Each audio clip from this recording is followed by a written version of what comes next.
There is a fairly good chance that you never heard of the tiny Pacific island of Peleliu. With its size of approximately 13 square kilometers, it is little more than a speck on the map.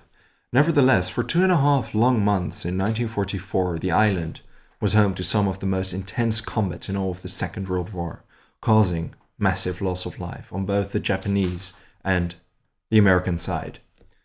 And what is more, it all may have very well been for nothing.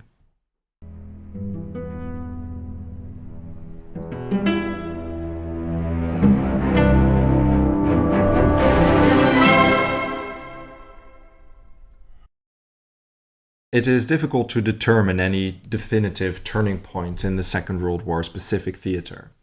The Battle of Midway springs to mind, the naval battle that caused the Imperial Japanese Navy to lose their edge, but one can also make a decent case for the first Allied major offensive, the Guadalcanal campaign. What was clear, however, was that Japan was increasingly on the defense as 1943 progressed. The definitive blow to the Japanese ambitions as a great naval power, capable of projecting power across the Pacific with its carriers, came in June 1944. It was at the Battle of the Philippine Sea where Japan suffered irreplaceable losses to its carrier fleet. To follow up on this success of the US, the High Command decided to invade the Philippines. They figured the Philippines could later be used as a staging area for the invasion of Japan. To reinforce their southern flank during the invasion of the Philippines, it was decided that the Palau Islands, a bit to the southeast, had to be captured first. The Palau campaign was codenamed Stalemate, but was adapted to Stalemate 2 after it was only deemed necessary to invade the southernmost two islands, Angar and Peleliu.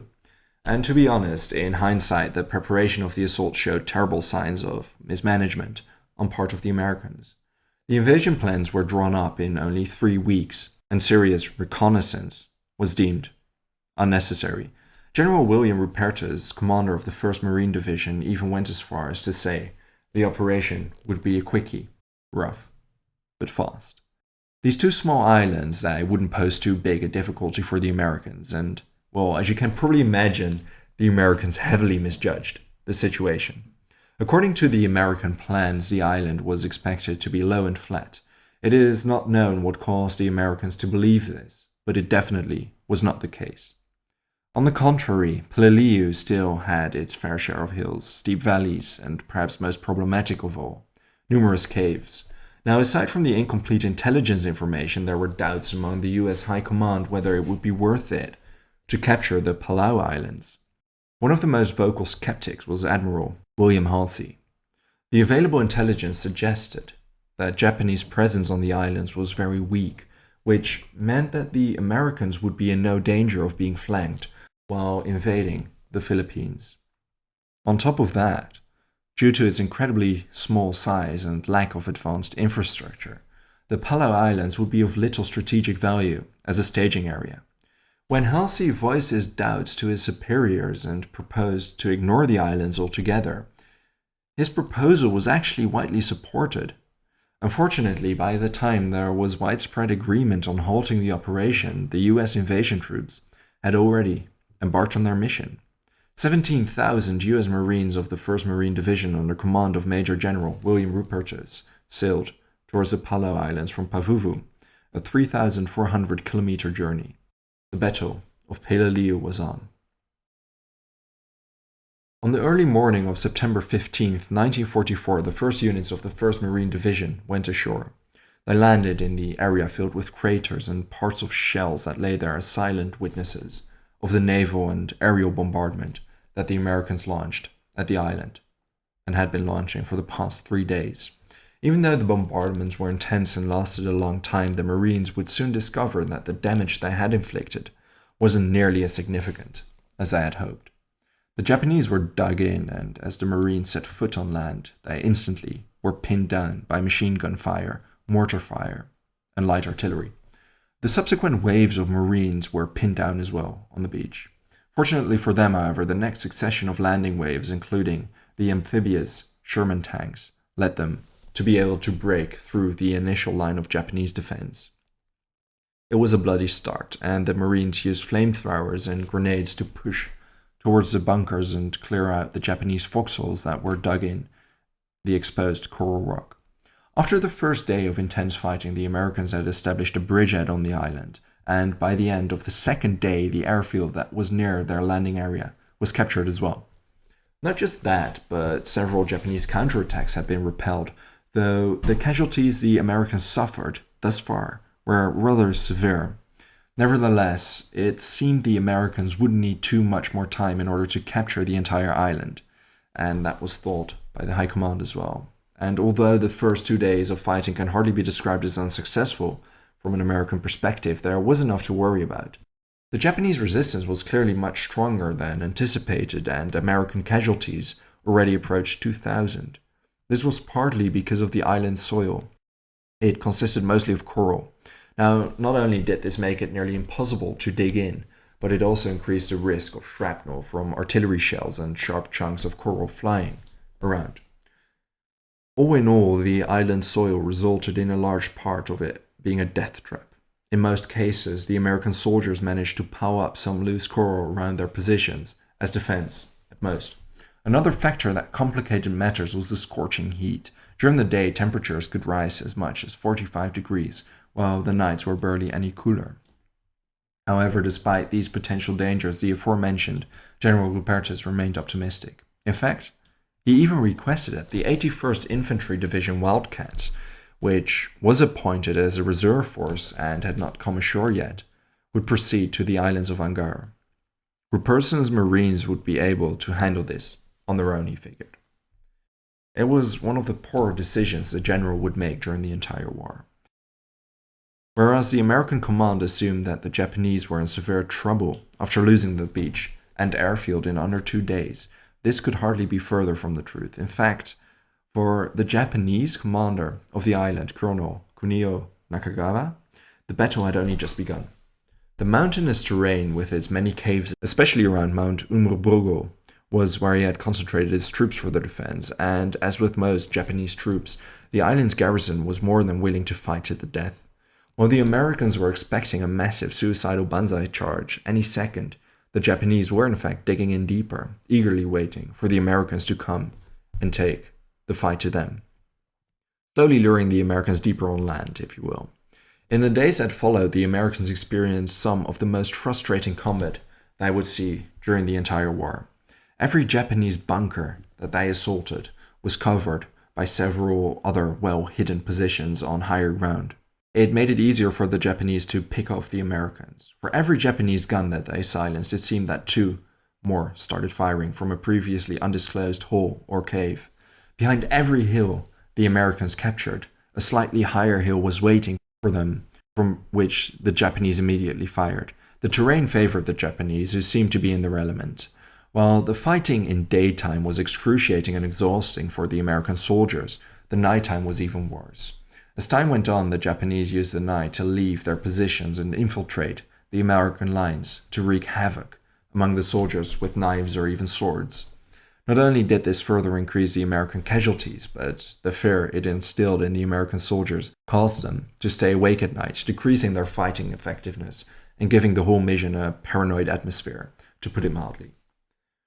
The lack of reserve troops that General Rupertus had sent off started to take its toll as well, as the Marines' frontline units were wearing thin.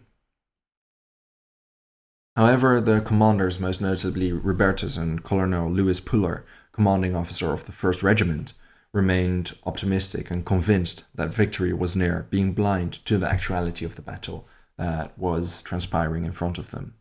It wasn't until Puller started sending members of his regiment supporting staff, such as clerks and military police and dog handlers, into battle that Rupertus' direct superior, General Roy Geiger, decided to immediately relieve Puller's 1st Regiment, replacing it by units from the 81st Infantry. At this point, the 1st Regiment had suffered 1,672 casualties in 8 days' time. It was the highest rate of casualties of any Marine unit in the Pacific Theater. By now, it had become painfully obvious that just storming the Japanese hideouts and fortifications was not a feasible way to achieve victory. In the following weeks, An increasing amount of Wildcat aircraft crew flew over the island, bombing all that was beneath. The slow and methodical approach that was initiated by Rupertus on ground continued. By capturing all of the island's lowlands, the remaining Japanese forces in the highlands were now pushed back, isolated, and surrounded. By early October, only the Umurbogo mountain was still in Japanese hands, and this area was referred to as the Pocket. It measured only 850 by 350 meters, and what followed was some of the intense and bloodiest fighting seen on the island, with immense casualty rates on both sides. The battles that followed must have been incredibly frustrating for both sides, and this resulted in unimaginable hate between them. Both the Japanese and Americans regularly mutilated the bodies of fallen foes. To improve their chances of success, the Americans progressed incredibly slowly and methodically. Captured ground was immediately fortified, preventing successful Japanese counterattacks. Sandbags filled with sand from the beach were now hauled up to the front lines, finally providing some sort of cover to the exposed American troops. A pipeline was even laid up into the hills to provide increased flamethrower capacity in areas the flamethrower tanks could not effectively reach. The Greenlinton Pond was the Japanese troops' last source of fresh water. It was lit up with spotlights to discourage the Japanese from exposing themselves to American sniper fire. Clearly, the Americans had the Japanese in a stranglehold and were now tightening the grip. Exactly 1 month after the start of the battle on October 15th, the final Marine units were relieved by the Wildcats. By now, the Japanese-controlled area was reduced to the size of around 4 football fields, with an estimated 1,500 Japanese combatants left on it. Although behind the scenes the US Army staff overtook the command of the mission, the tactics remained the same. They ground away at Japanese positions one by one, making sure to leverage the numerical and material advantages as much as possible. Now, considering the fact that Japanese were already pushed back to this degree, it is surprising they held out until far into November, another full month. On the 24th, the Japanese-held territory was reduced to little more than a single ridge, defended by an estimated 120 soldiers, over half of whom were wounded. Sensing that the end was near, Colonel Nakagawa had started burning sensitive documents the day prior and committed ritual suicide that same day. For 3 more days his troops managed to hold out, but on November 27th, the Americans had finally neutralized the final Japanese resisting nests, emerging victorious from the Battle of Peleliu, although the amounts of casualties suffered was absolutely staggering. In hindsight, the Battle of Peleliu symbolizes and illustrates many things from military perspective, both positive and negative. First and foremost, it demonstrated the incredible courage and endurance of the soldiers of both sides that fought there. In the harshest of conditions, facing unimaginable hardships, they remained loyal and dependable, following the orders that they were given. But on the other hand, Peleliu is one of the clearest examples of the senselessness of the war. The American High Command demonstrated a certain form of arrogance, not deeming it necessary to conduct proper reconnaissance, while it remains highly questionable if the capture of Peleliu was even strategically necessary and relevant. Now, everybody paid a high price for this American hubris. The Americans suffered over 10,000 casualties, of which 2,000 were fatal. Meanwhile, the Japanese death toll approximated nearly 11,000, and, of course, in true Japanese fashion, there were barely any surrenders. Only 12 sailors and 7 soldiers surrendered in the end. The vast majority, over 10,000 soldiers, died. Also, in true Japanese fashion, some soldiers did not accept the surrender until far after the war. In 1947, the Americans asked a Japanese admiral to convince the last Japanese survivors on the island to surrender. A lieutenant and 26 soldiers complied, although the last soldier to surrender did not emerge from his hideout until 1954, over 9 years after the war had ended. Thank you for watching this video. If you enjoyed it, there's an entire playlist about the Second World War on screen. I would also like to thank all my patrons for their generous support. If you enjoy House of History and want to support my work, consider checking me out on Patreon. For just $1 a month, you will already gain access to the exclusive Patreon series. Don't forget to subscribe. See you next time.